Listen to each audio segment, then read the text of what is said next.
Good evening. Thanks so much for joining me, Dorothea, on Through an Orthodox Christian Lens. It is June 4th, 2025. I'm going to be discussing the newest news on what's going on with Russia and Ukraine post the Ukrainian attacks on 5 Russian air bases, and then the 2 bridges that killed civilians in a couple of towns, and then the Kursk bridge is that was struck this morning. I will start by saying that there will be a response. I'm going to give you this information through Medvedev first. He spoke on it before the others, before any other. I think Lavrov did, but I'm going to show you Medvedev's first response to that. Let's see, where is his? To find where did I see that? Okay, so in a social media post, Medvedev addressed domestic calls for a more forceful military response, declaring that Russian retaliation was inevitable. Our army is on an active offensive and will continue its push forward. Everything that needs to be blown up will be, and those who need to be eliminated will be. Medvedev, who currently serves as deputy chair of Russia's Security Council, said the Istanbul negotiations were necessary for our victory to be most swift and the full elimination of the neo-Nazi authorities in Kiev. So,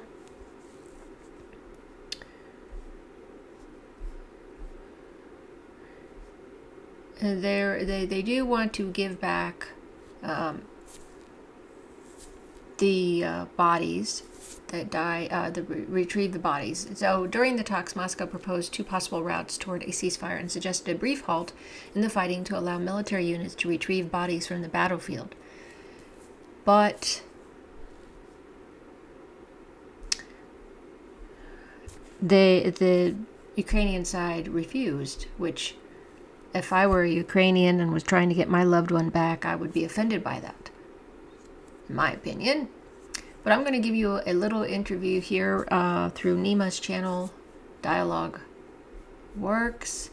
I'm going to share that with you, what John Helmer has to say regarding the ministry's Maria Zakharova, can't pronounce her name, but what she says on this issue of what happened. And so I'm going to share that now. Your take on that, John? Well, let's start with this because it's just in the last couple of hours taken place. Yes, there was a briefing by Maria Zakharova, the foreign ministry spokesman, and there was also a set of briefings and meetings at the Kremlin, or a virtual meeting in which President Putin also met with government ministers and had a discussion. And this changes the way in which we understand the Russian side will respond to, on the one hand, the attacks on the railway, or the bridges and the railway lines in Bryansk and Kursk, and second, the attacks on the 5 air bases. The important thing is, in a sense, what was not said. So let's begin with the Putin meeting, which does not refer explicitly to the airbase attacks. Instead, and I'm looking at the papers in order to read them, what we see is President Putin chairing a meeting of government ministers are receiving reports from Vladimir Medinsky on the negotiations in Istanbul, and a report from Mr. Bastrikin, the head of the investigative committee, on the so-called terrorism actions that destroyed the railway bridges and caused the disruption of the railway line.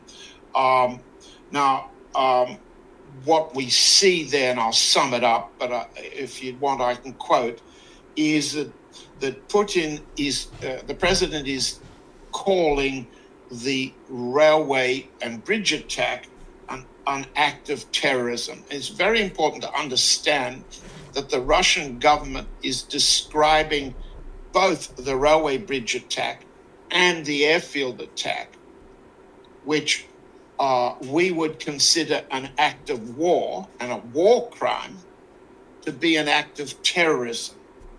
And this is a very important distinction, because it leads to the decision of the Russian government not to have massive strategic retaliation against the Ukrainian government for the attack on the air bases.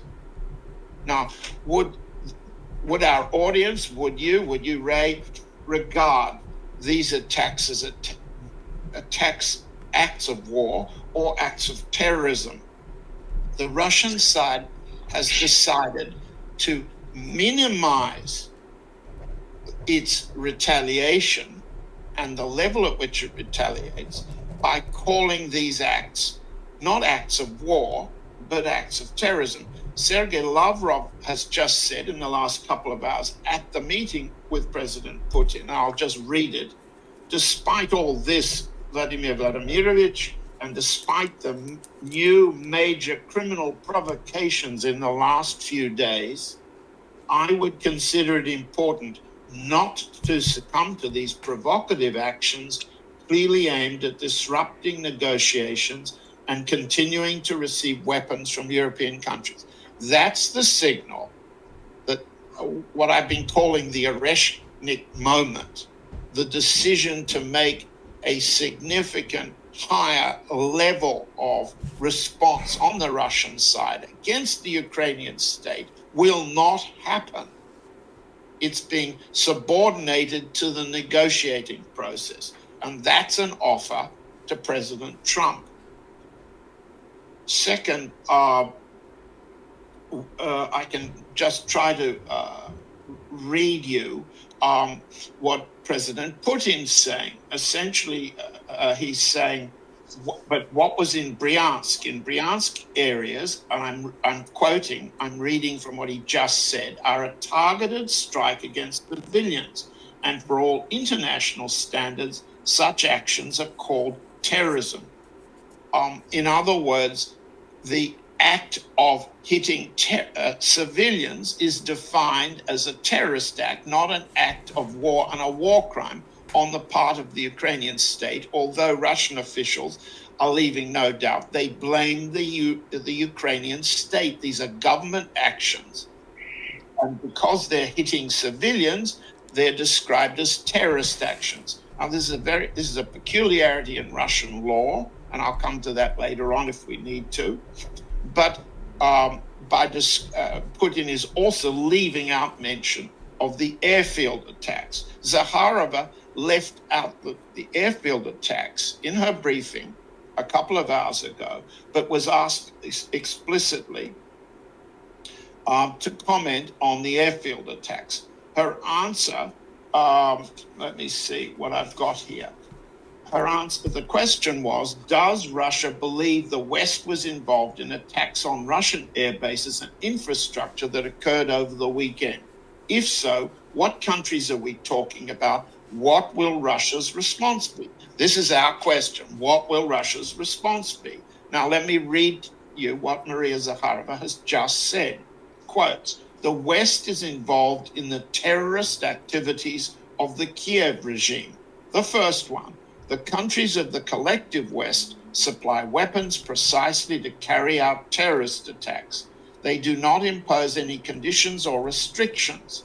on the questions about how appropriate it is to supply weapons and to the extent, from a legal point of view, to adequately supply weapons that are used for terrorist activities, they have long ceased to respond.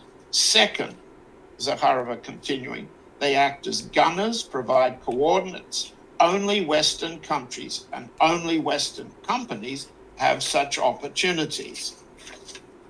Third, no terrorist attack, which was qualified with all the facts, has ever received any condemnation in the West. No one in the Western countries at the official level even tried to shake the Kiev regime. In other words, Zakharova for the foreign ministry, Lavrov, the foreign minister at the meeting with the president, and all other officials, including President Putin, are describing the attacks on both the railway line and bridge in Kursk and Bryansk and the 5 airbase attacks as terrorism.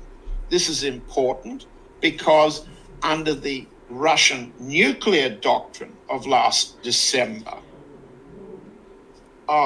section 19C, and I'm again looking at my papers so as to not make a mistake about this, an attack by a non-nuclear state on Russia's nuclear triad, its capability to deter nuclear attack on Russia, is considered a violation of the nuclear deterrence regime and requires under Russian policy a significant strategic level of attack.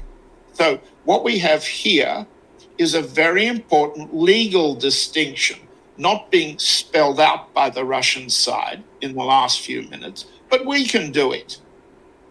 The Russian side is making a distinction between acts of terrorism by the Ukrainian state.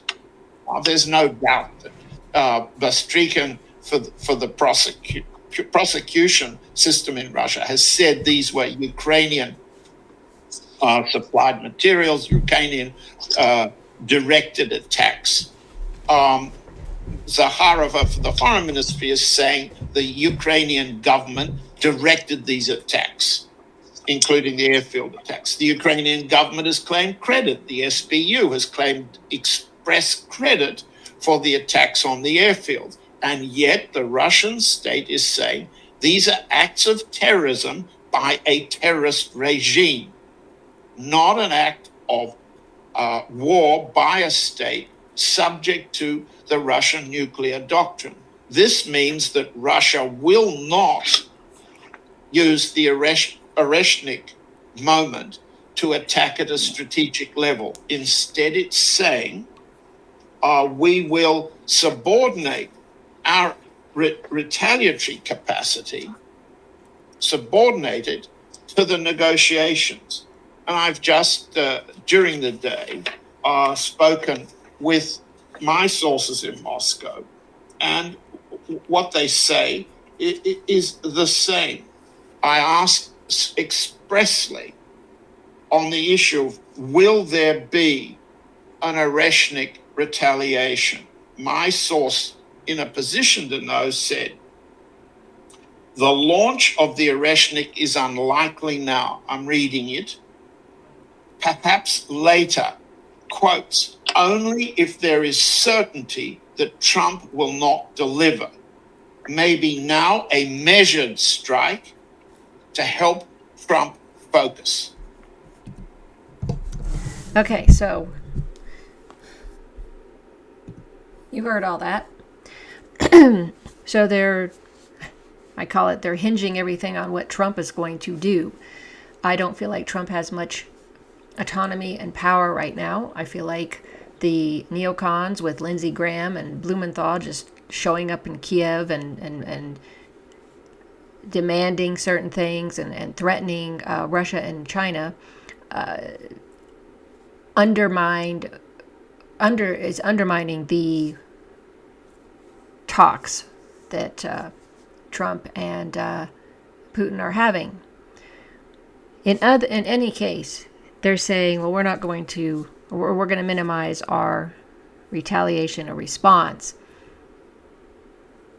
seeing how Trump will react to this.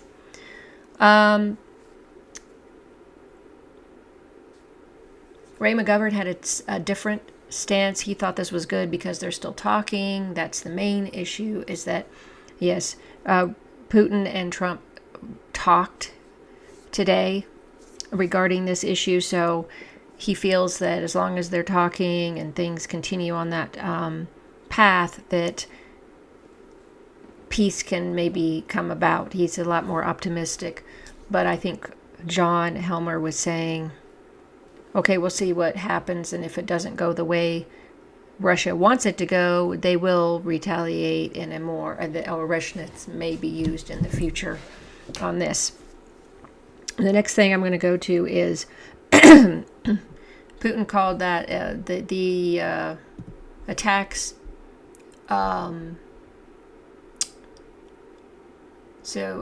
He called them the terror attacks. And he says the illegitimate Kiev regime turning into terrorist organization. As you heard him say, as you heard John say, the latest terrorist attacks carried out by Ukraine and Russia are the outcome of decisions made by the political leadership, the president had said. So he said that the railway sabotage in Russia's Bryansk and Kursk regions were undoubtedly a terrorist attack. The decisions to carry out such crimes were, of course, made in Ukraine. The strike on the civilian population was intentional, and this only confirms our concern that the already illegitimate regime in Kiev, which once seized power, is gradually turning into a terrorist organization, and its sponsors are becoming accomplices to terrorists. So that's how they're looking at it, as John explains, Russian law and all these things about striking nuclear assets is it's against the treaties, but they are going this route of the terrorists. Now, I do agree that the terrorist attacks. I do agree they were terrorist attacks on these bridges because it aimed and targeted specifically civilians. Now, what I'm going to share now is so Trump spoke about left a Truth Social post earlier today. So he said, I just finished speaking by telephone with President Vladimir Putin of Russia. The call lasted approximately 1 hour and 15 minutes. We discussed the attack on Russia's docked airplanes by Ukraine and also various other attacks that have been taking place by both sides. It was a good conversation, but not a conversation that will lead to immediate peace. Now you realize that he just said good conversation. People were discussing this because usually Trump uses more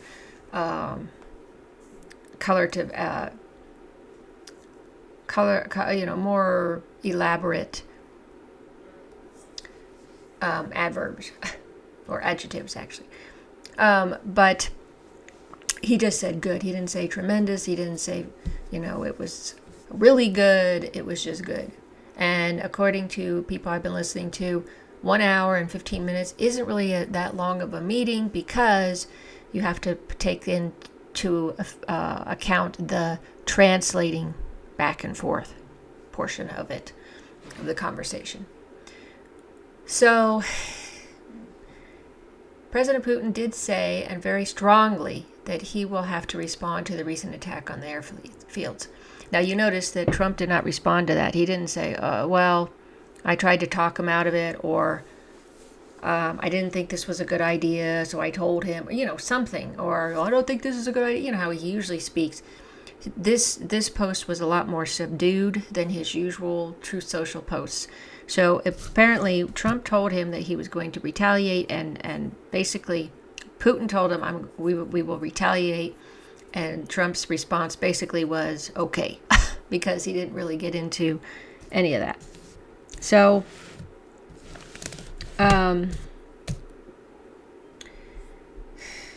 this is the main thing of what's been happening. None of the things of the attacks that Ukraine did, it was all about trying to mess up the peace talks. so that Russia and get Russia riled up and Putin riled up, so that they would have responded and retaliated in an emotional way, which is not going to happen with Putin. And then they could say, look at how they're attacking us, and it didn't go as they planned, because Russia's not doing what maybe people, including our CIA and the British Intel and Mossad and all those others that are in cahoots with Ukraine, they had tried to bait, apparently, Russia into this. So, if Putin wasn't president at this time, and Trump wasn't president at this time, we would already have been in a really hot world war with possible nuclear weapons being used. So it's good that cooler heads are prevailing. In any case, we'll see what happens on this. I just wanted to share this particular news update for you on this story.